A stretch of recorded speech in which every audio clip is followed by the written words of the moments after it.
छोटे शेयर ऊंची छलांग, ऐसे शेयर जो कि बड़ी बड़ी छलांग लगाते हैं या लगा चुके हैं और या लगा रहे हैं, उन पर बात करेंगे। आज थोड़ा हमने छोटे बैंक्स को कवर करने की कोशिश करेंगे क्योंकि इस पर भी काफ़ी सवाल मिलते हैं हमें दर्शकों के, और फिर दर्शकों के सवाल भी साथ ही साथ लेते हुए चलेंगे। इंडियन ओवरसीज़ बैंक और सेंट्रल बैंक, ब्रजेश सर कैसे लग रहे हैं दोनों चार्ट्स पर? इंडियन ओवरसीज बैंक के बारे में मैं यही कहूँगा, ओवरऑल ट्रेंड थोड़ा नेगेटिव है।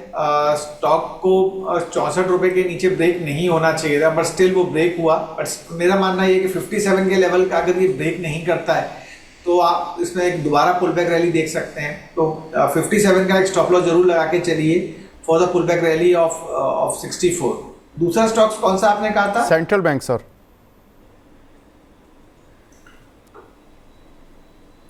सेंट्रल बैंक के चार्ट को देख के लग रहा है कि इसका जो 62, 61 का जो लेवल है एक टफ रेजिस्टेंस की तरह प्ले आउट करेगा और ये नीचे और ड्रिफ्ट होगा। पहला जो है इसका सपोर्ट है लगभग 57 का, अगर वो भी ब्रेक होता है तो 54 रुपए तक जा सकता है। तो अगर मैं दोनों चार्ट को कंपेयर करूं, सेंट्रल बैंक और आईओबी के चार्ट को, तो आईओबी का चार्ट थोड़ा बेटर है पुल बैक के लिए, सेंट्रल बैंक का चार्ट अवॉइड करें। जी, कुछ एक दर्शकों के सवाल भी ले लेते हैं। सारांश जी का सवाल है, सर जेके लक्ष्मी पर 895 रुपये के इन्होंने 100 शेयर लिए हुए हैं। सारांश जी, आपका BEML पर जो सवाल है वो मैं ऑलरेडी डिस्कस कर चुका हूं पुराने सेगमेंट में। जेके लक्ष्मी सर, इस पर क्या व्यू है सर? जेके लक्ष्मी सीमेंट है कि जेके लक्ष्मी खाली? सर जेके लक्ष्मी 793 वाला सर। ओके, तो जेके लक्ष्मी सीमेंट है। अगर हम उसको देखें तो एक अच्छा एक बेस फॉर्मेशन बनाया है उसने लगभग 760 के आसपास में। पुल बैक रैली एक्सपेक्टेड कर सकते हैं आप 820 के लिए, लेकिन मेरा ऐसा मत है कि वो जो रैली आएगी वो आप निकल जाएगी क्योंकि चार्ट उतना स्ट्रांग नहीं है। तो बट 760 का आप स्टॉप लॉस लगा के चलिए, play for the pull back rally of 820। वो 820 टफ है, मुझे नहीं लगता कि 820 इतनी जल्दी इजीली ब्रेकआउट करेगा। अगर 820 ब्रेकआउट करता है तो मल्टीपल रेजिस्टेंस है 840, 875 ऑल्सो। तो मैं पहला रेजिस्टेंस जो आपको बता रहा हूँ कि जहां तक ये जा सकता है पुल बैक के लिए वो 820 है। Use that rally for exiting rather than holding this counter. जी, कुछ एक और PSU बैंक्स यहाँ पर हम डिस्कस करते हैं। यूनियन बैंक और बैंक ऑफ इंडिया सर, ये चार्ट पर कैसे लग रहे हैं आपको? तो यूनियन बैंक का अगर चार्ट देखें तो हालांकि ओवरऑल PSU बैंक इस समय थोड़ा वीक है, और इसमें भी मेरा मत है कि 128 रुपये, 130 रुपये के लेवल को ब्रेक नहीं करना चाहिए था, बट स्टिल इसने ब्रेक किया है। इमीडिएटली सपोर्ट लगभग इसका 117, 113 का आसपास का आ रहा है। अगर किसी ने होल्ड ऑन कर रखा है तो बेटर एक बार एग्जिट कर लें। स्टिल अगर बने रहना चाहते हैं तो आप 117 या 113 का स्टॉप लॉस लगा के चलें। And pull back rally 120 to 130 के ऊपर जब बंद देगा तभी आप मान के चलें कि इसमें ट्रेंड चेंज हुआ है और वो लगभग 150 रुपये तक जा सकता है। टिल द टाइम भी अवॉइड करने की सलाह रहेगी, फ्रेश बैंक ना करें।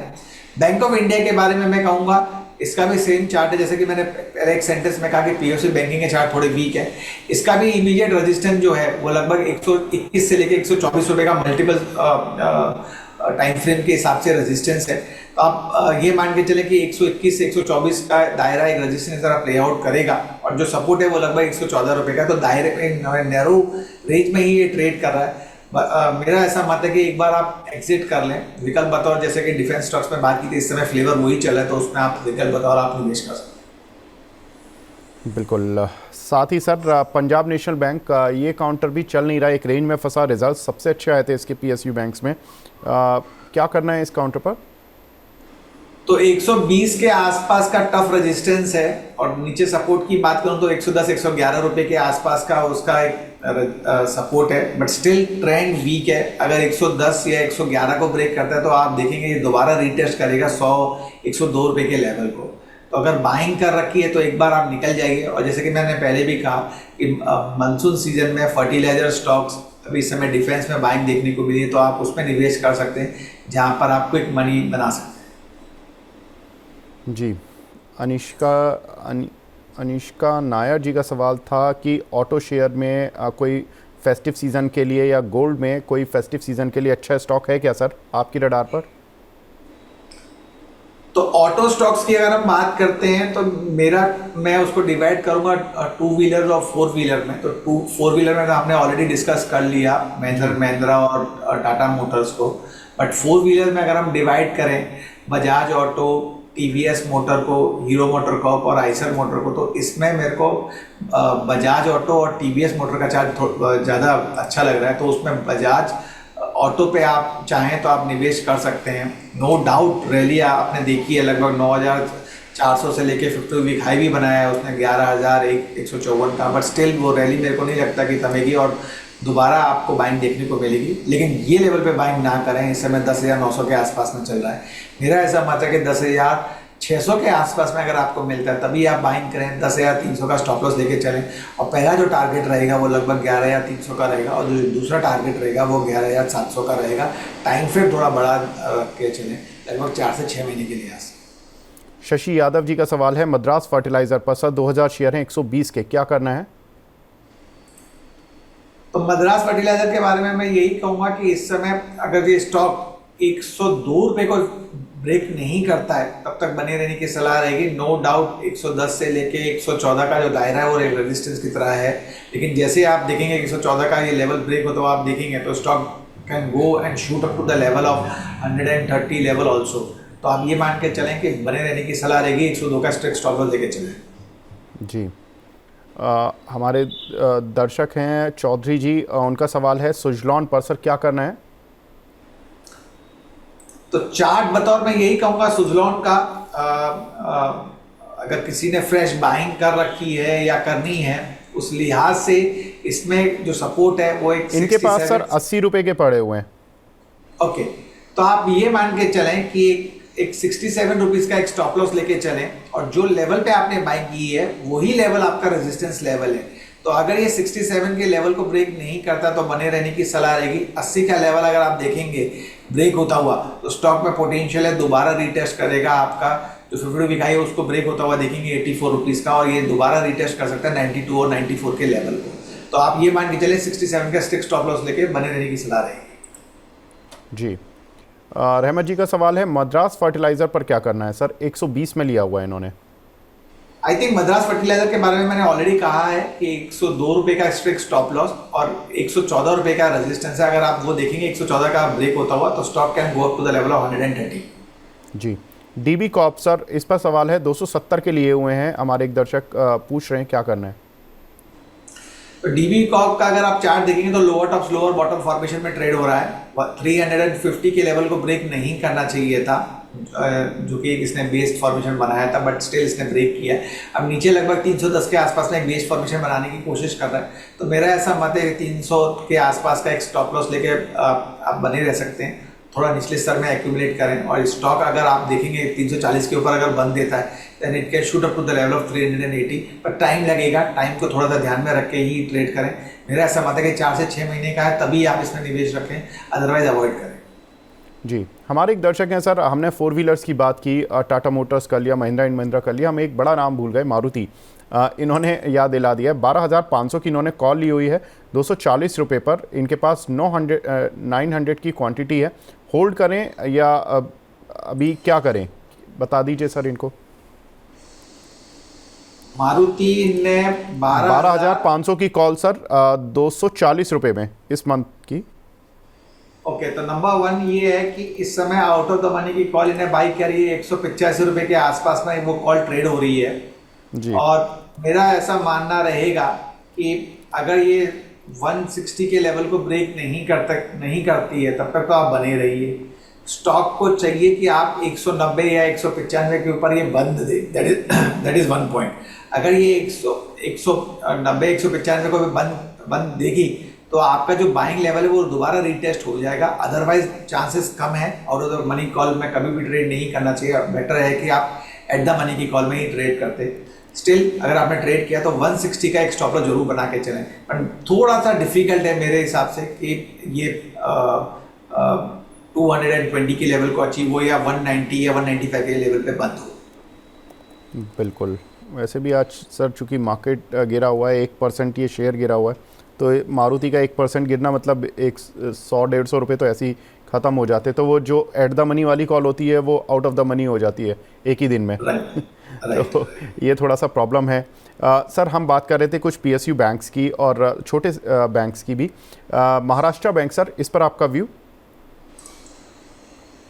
तो बैंक ऑफ महाराष्ट्र की अगर मैं बात करूं इस समय trend of the chart still, जैसे कि मैंने कहा कि most of the PSU bank का चार्ट ट्रेंड नेगेटिव है। 58 रुपीज़ का अच्छा सपोर्ट है, that should not be broken, that is 1 point. तो अगर किसी को बाइंग करनी है तो 58 का एक्स्ट्रिक स्टॉप लॉस लेके चलें। पुल बैक रैली एक्सपेक्ट कर सकते हैं 65 रुपीज़ की। अगर वो 65 के ऊपर बंद देगा तो आप मान के चल सकते हैं ये 72 रुपये आ सकता है। तो कंडीशनल बाइंग है 58, 65 और 72। 58 का स्टॉप लॉस, 65 के ऊपर अगर बंद देता है तो आप मान के चलें कि 72 का लेवल दिखाया है। जी जी सर, वेदांता में क्या करना है सर? 20 रुपये का डिविडेंड आ रहा है 10 सितंबर को और काउंटर आज नीचे आ गया। डिविडेंड की घोषणा के बाद भी कोई ऐसा सर्ज नहीं मिला काउंटर पर। सी मोस्ट ऑफ द टाइम वो डिस्काउंटेड हो जाता है। जब कभी भी डिविडेंड की वैल्यूएशन जब होती है, लोग उसके लिहाज से बाइंग करते हैं, कुछ लोग उसके लिहाज से सेल ऑफ भी करते हैं। बट मेरा ऐसा मत है कि it been discounted. But trend of the chart का अगर मैं देखूं तो ट्रेंड ऑफ द चार्ट मजबूत है। 459 के आसपास में ट्रेड हो रहा है। अगर डिविडेंड का ही प्ले आउट करना है तो आप ये मान के चलें कि ये लेवल से लेके 445 तक के लेवल पे आप बाइंग कर सकते हैं। 430 का स्टॉप लॉस लेके चलें और 470 के ऊपर अगर ये बंद देता है तो आप मान के चलिए कि 515 के लेवल को भी दिखा सकता है। तो डिविडेंड के पे आउट के लिए आप मान के चलें कि ये बाइंग का ही लेवल रहेगा। 430 का स्टॉप लॉस लेके चलें। जी, हमारे दो दर्शक हैं सर, JSW एनर्जी और अदानी पावर, इन दोनों पावर स्टॉक्स पर भी आपकी राय लेना चाहते हैं। JSW एनर्जी के बारे में मैं यही कहूँगा कि overall trend of the chart मजबूत है। इस समय लगभग 687 के आसपास में ट्रेड होता हुआ दिख रहा है। लॉन्गर टर्म मूविंग एवरेज की जो वैल्यू है short term time frame of the chart में वो लगभग 470 के आसपास में, 670 के आसपास में दिखाती है। मौजूदा स्तर पे आप बाइंग कर सकते हैं शॉर्ट टर्म के लिहाज से। 670 का स्टॉप लॉस लेके चलें। 700 रुपये के ऊपर अगर ये बंद देता है stock, then it can jump up to the level of 750 also again that. दूसरा आपने कौन सा स्टॉक कहा सर? अदानी पावर। ओके, इन्होंने 710 के लिए हुए, 1 साल का व्यू है। अदानी पावर के बारे में मैं यही कहूँगा कि थोड़ा ऊपरी स्तर पे लिया हुआ है। नो डाउट अगर आप देखेंगे जो रैली 27 फरवरी 2023 में जब वो 132 का लेवल पे ट्रेड करता था, वहाँ से एक हायर टॉप से हायर बॉटम फॉर्मेशन में ये ट्रेड होता हुआ दिख रहा है। 652 के आसपास में ये ट्रेड हो रहा है। सपोर्ट लगभग थोड़ा सा डीपर आ रहा है, 550 के आसपास में आ रहा है। तो अगर व्यू 1 ईयर प्लस का है तो मैं यही कहूँगा कि 550 के लेवल को ब्रेक नहीं करना चाहिए और निचले स्तर 620 600 के आसपास में आए तो थोड़ा एक्यूमुलेट कर लें, सो that your cost price will be coming down.